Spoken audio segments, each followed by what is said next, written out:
Assalamualaikum warahmatullahi wabarakatuh dan selamat sejahtera. Nama saya Muhammad Ali Irfan bin Adnan. Saya memegang nombor kad matrik 280420. Di dalam video ini akan saya terangkan mengenai nasionalisme awal di Malaysia, iaitu perjuangan di Naning. Di dalam video ini akan saya terangkan mengenai biodata pahlawan Naning, sebab perjuangan, peristiwa perjuangan dan kesan perjuangan. Jom mari sama-sama kita menonton video ini.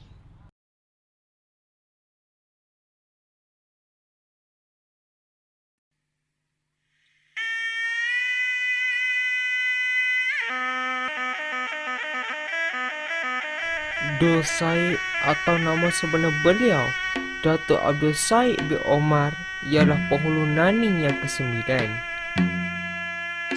Beliau telah dilahirkan pada tahun 1773 di daerah Naning. Naning ialah suatu daerah yang terletak di antara Rembau dengan Melaka. Pada masa kini, Naning dinamakan sebagai kawasan Alur Gajah di Melaka, Malaysia.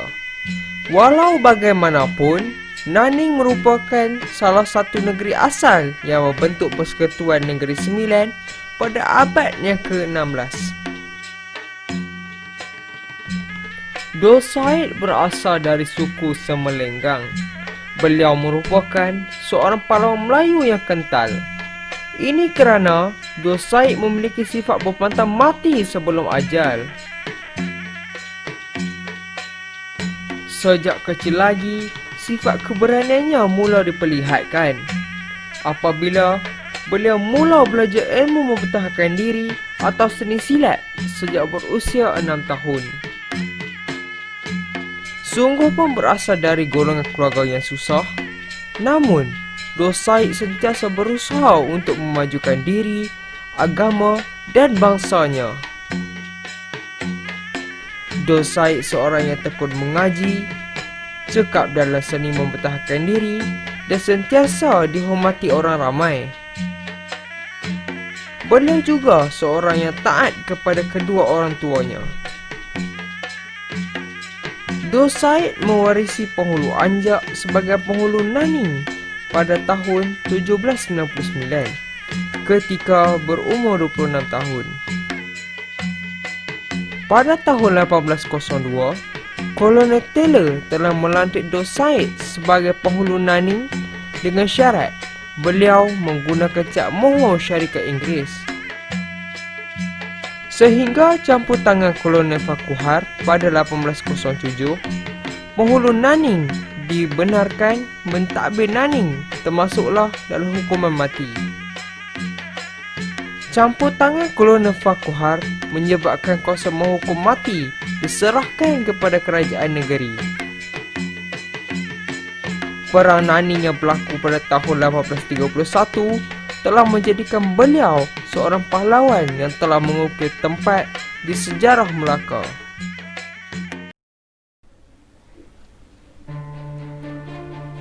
Sebab perjuangan Dul Said di Naning. Sebab perjuangan yang pertama ialah mempertahankan kemerdekaan Naning. Pada tahun 1824, British dan Belanda telah menandatangani perjanjian Inggeris-Belanda. Di dalam perjanjian itu, Melaka telah diserahkan kepada British. British mendakwa Naning sebahagian daripada Melaka. British telah mengarahkan Naning supaya mematuhi peraturan yang telah ditetapkan Melaka. Namun, penghulu Dul Said dan rakyat Naning enggan menerima dakwaan British. Sebab perjuangan kedua ialah menentang pembayaran cukai. Gerakan anti cukai merupakan salah satu isu penting dalam Perang Naning. Melalui Undang-Undang 1830, British telah memaksa Naning membayar cukai sebanyak 1/10 daripada hasil pertanian mereka.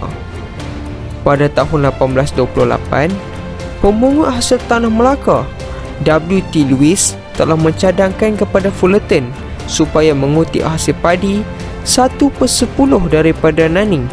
Setelah beliau membuat bancian dan mendapati Hasil daerah Nanning berjumlah $4,500 setahun. Dor Said enggan membayar cukai kerana beliau menganggap Nanning sebagai sebuah daerah yang berdaulat.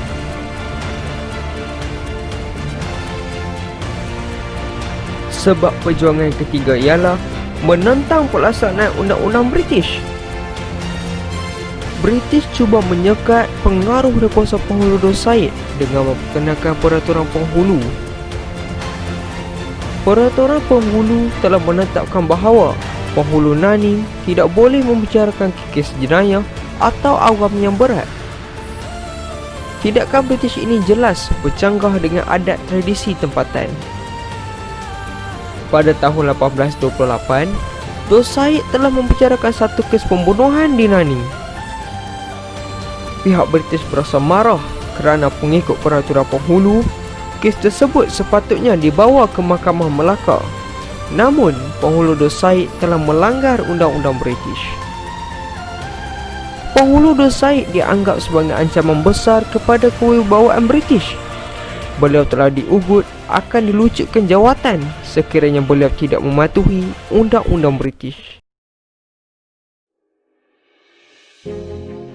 Peristiwa perjuangan Dor Said di Nanning. Terdapat dua peristiwa perjuangan utama Dor Said menentang British di Nanning. Dua peristiwa utama tersebut ialah peristiwa 15 Julai 1831 dan peristiwa Mac 1832. Peristiwa pertama, peristiwa 15 Julai 1831. British sebagai sebuah kuasa besar dunia pernah dikalahkan oleh pahlawan-pahlawan Melayu dalam Perang Nanning pertama pada tahun 1831. Kekalahan itu amat mengaitkan British kerana mereka adalah kuasa besar boleh dikalahkan oleh Nanning, sebuah daerah kecil. Pada mulanya, mereka yakin Nanning boleh ditewaskan dalam masa sehari sahaja. Peristiwa ini berlaku setelah British telah mengisytiharkan Dor Said sebagai pendahaka. British menghantar seramai 150 orang sepoi yang diketuai Kapten Willie untuk menyerangnya. British telah berjaya ditewaskan. Mereka ditentang hebat oleh pahlawan-pahlawan Melayu yang hanya bersenjatakan parang panjang, lembing, anak panah dan pelbagai senjata tradisional yang lain. Dor Said berjaya kerana menggunakan taktik perang gerila dan mendapat bantuan daripada Seri Menanti, Sungai Ujong, Johor dan Muar. Turut membantunya ialah Yang Tuan Muda Raja Ali dari Rembau yang menghantar pasukan bantuan diketuai menantunya Sheikh Shah-Aban. Setelah berlakunya pertempuran selama 18 hari, maka tentera British terpaksa berundur setelah ramai tenteranya yang terbunuh dan tercedera. Kekalahan itu amat mengaitkan British sehingga mereka terpaksa menghantar ramai tentera termasuk meriam dalam usaha menundukkan Nanning. Peristiwa kedua ialah peristiwa Mac 1832.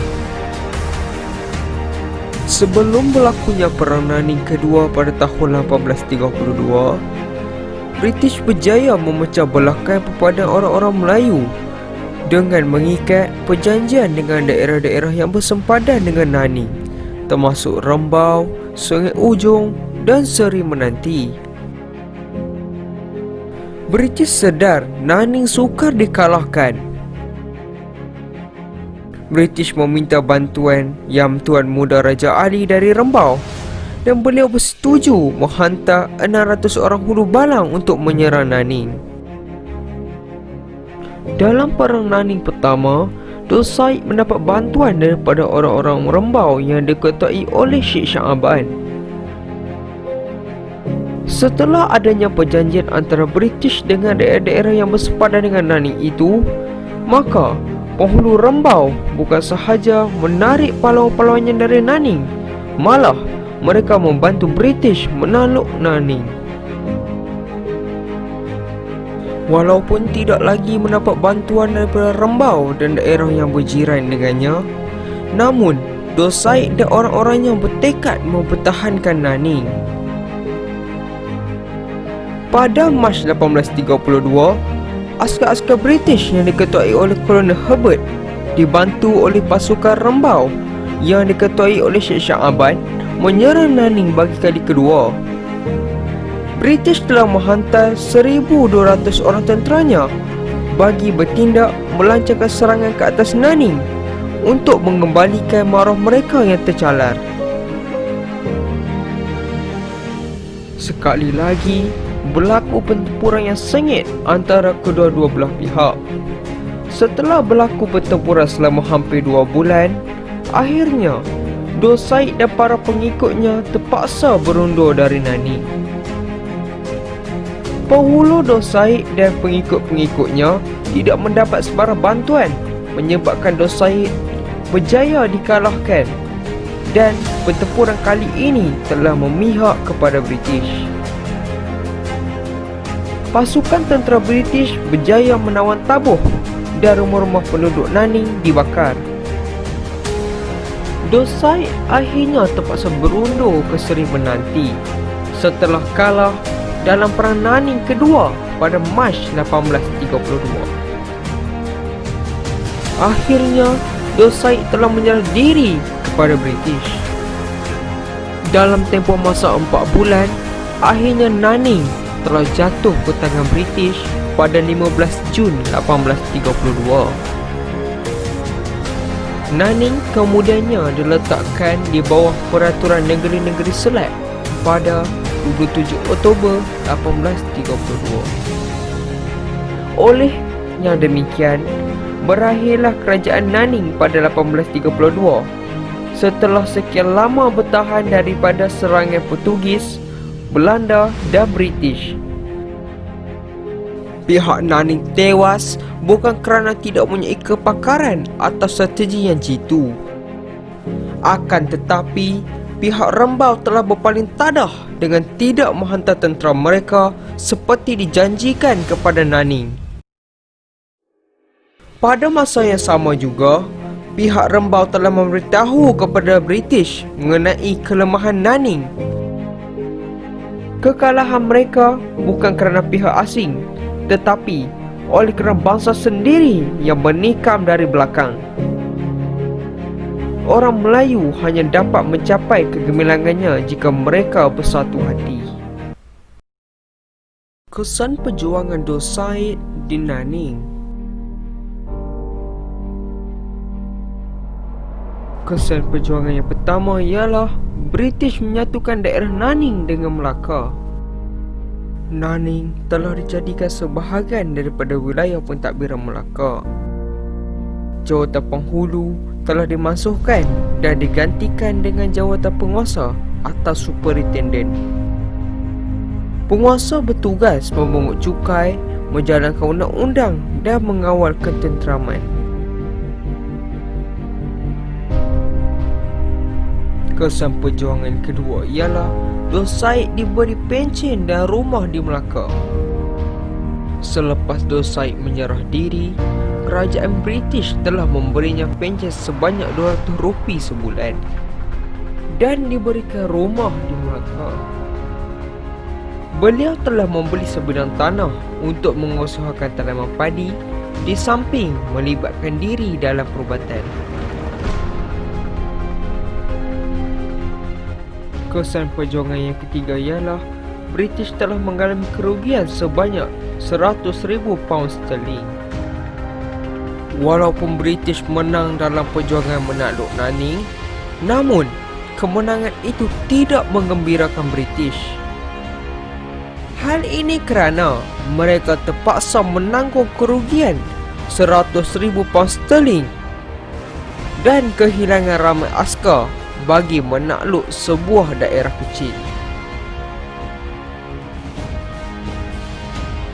Kesan perjuangan yang keempat ialah kebangkitan semangat juang dalam kalangan bangsa Melayu. Walaupun Dos Said telah tewas dalam mempertahankan Nanning daripada ditakluk oleh British, Namun, perjuangan Dos Said menentang British telah membangkitkan semangat juang dalam kalangan bangsa Melayu.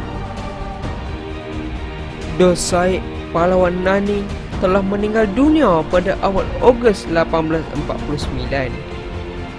Beliau telah disemadikan di tanah perkuburan Tabuh Naning bersebelahan Masjid Datuk Dos Said, Tabuh Naning.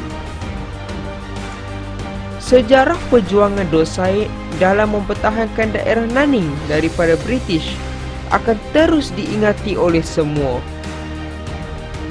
Semangat juangnya yang tinggi dalam menentang penjajahan British akan sentiasa dihargai oleh masyarakat pada masa itu.